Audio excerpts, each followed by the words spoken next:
Depois de toda aquela polêmica que Alex Poatan trouxe à tona a respeito dos golpes ilegais na nuca, Michael Bisping fez questão de fazer um vídeo exclusivamente para o brasileiro detonando Alex Poatan. Sitting there complaining and crying about it and going on about how he was fouled, it's just not a good look. It is not a good look. And guess what? In fight sports, sometimes you win, sometimes you lose. And when you lose, you take it like a man. Porém, Ciryl Sonnen Brady saiu em defesa do brasileiro, deixando o clima ainda mais tenso. Confira agora exatamente o que esses dois falaram defendendo o Alex Poatan e também o que exatamente Michael Bisping falou do brasileiro e deixou muita gente irritada. Those shots to the back of the head, Gane's a dirty fighter. You think it's really on purpose? I think so. There's always something with this guy, with Gane. He's poking people in the eye, he's hitting them in the back of the head. There's always something. He just throws shit. Like, guys would be put, like, someone's head's down, he's hitting you in the back of the head. Like, there's a reason the rules are the way they are, because it rocks your belt differently. I'm not saying I picked Gane to win. It was looking like he was going to fuck him over regardless.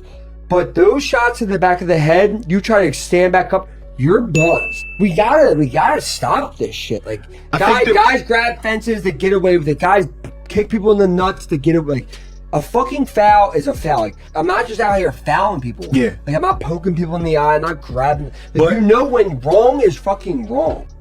And I realized in his last couple of fights, I realized I was there at the apex the night that Junior Dos Santos was pleading. He was pleading for a review.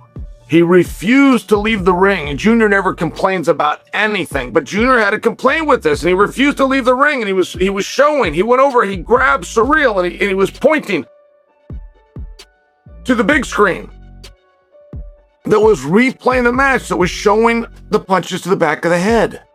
And Ciryl was a gentleman to Junior. And he said, "You're right. I'm sorry."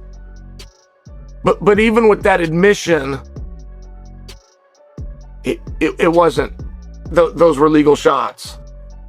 Even though Ciryl took the blame and gave the apology out of respect to the former champion, those were legal shots. That's a little bit of a misunderstood rule. And Big John did a piece about this, and Big John did his best to explain.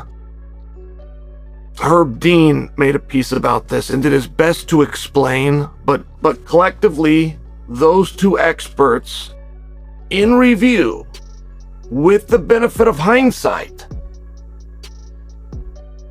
are saying that those shots are allowed. Alex Pereira doesn't complain. Alex Pereira is as mean and nasty as anyone to ever do the sport. He's as mean and nasty as anyone to ever walk the planet. Truly. He is one of the most dangerous men ever. And he's saying that was wrong. And not only was it wrong, I'm getting a lawyer. I'm going to prove that it's wrong. And the only thing that I will settle for that will make me stop judicial action is a rematch.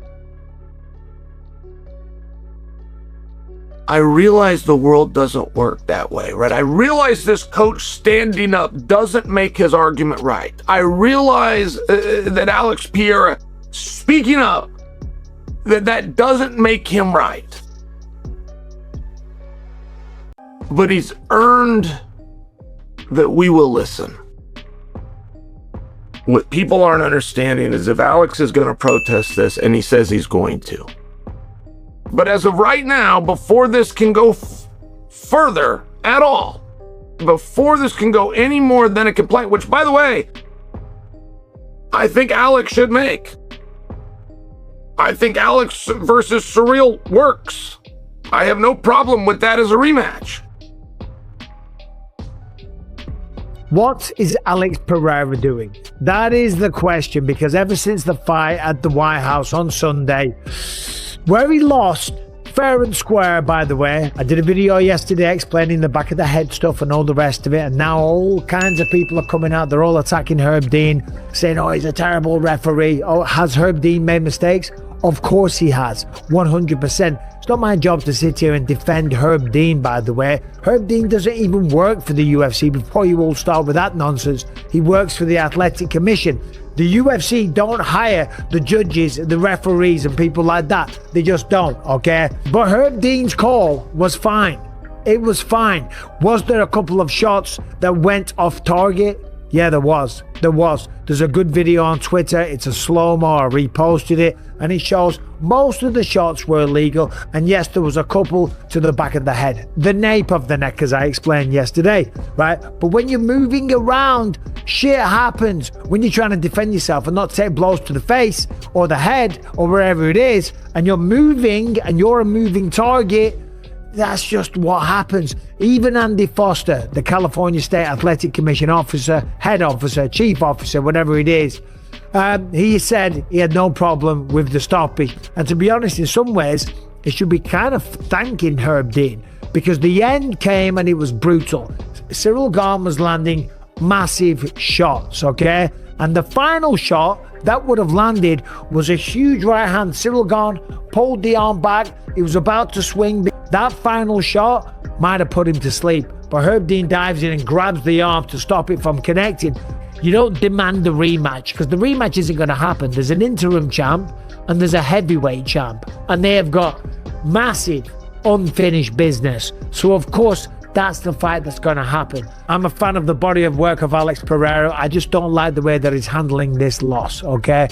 For Ciryl Gane, he became the interim heavyweight champion of the world. He's going to go on and face Tom Aspin. People are going to be hypercritical and hyper observant of Ciryl Gane. He's going to be under a massive microscopic lens, because if there is an eye poke or people have their fingers extended at all, forget about it. The warnings are going to come fast, right?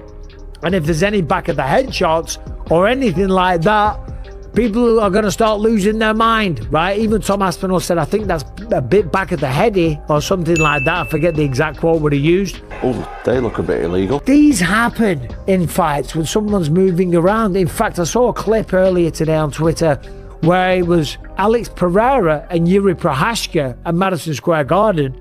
And Jiří Procházka's on his knees and Pereira's dropping the elbows. And some of those looked a bit back of the heady as well, right? I'm not calling Alex Pereira a cheat. Far from it, right?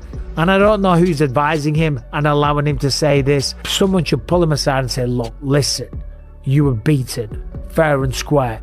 The better man was Ciryl Gane. Ciryl Gane was not getting tired, by the way. That's another thing that Alex Pereira said. He said, oh, I could see it in his eyes. He was getting tired. That's why he led on the floor after the fight. I've led on the floor after a series of my fights because it's done. It's over. Oh.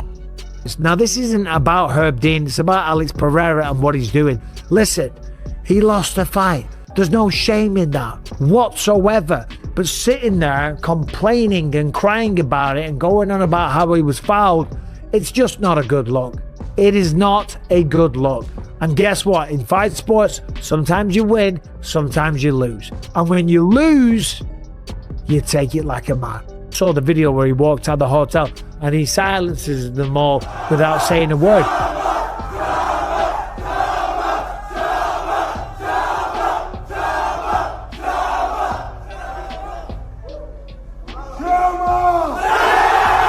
And that's his style. He doesn't talk much. He does all his talking inside the octagon unless he loses. And now he's talking loads of shit on Ciryl Gane and Herb Dean, right? Listen, he lost. But he's not right to sit there and take the loss like this. Everything he's saying, you look online, there's a lot of people that love Alex Pereira. He's got a tremendous fan base, one of the biggest stars in the sport, one of the highest paid in all the sport. Right? I would guess only Conor McGregor makes more than Alex Pereira at this stage. So fair play. Congrats, okay? Life is going great and you weren't able to become a 3-weight division champion. There's no shame in that, okay? You rebuild. What's next? Josh Hoke, probably. He's been talking a lot of shit. Put your attention on that. Put your attention on coming back, rebuilding, getting a win, and maybe earning another shot at a third belt again, okay? That's what you should do. Not go on multiple podcasts talking about how you were robbed, how Ciryl Gane's a cheat and all this type of stuff, right? It's not a fair world. Sometimes crazy shit happens, okay? You just gotta deal with it. Do you know the amount of people that I fought in my career that were on steroids?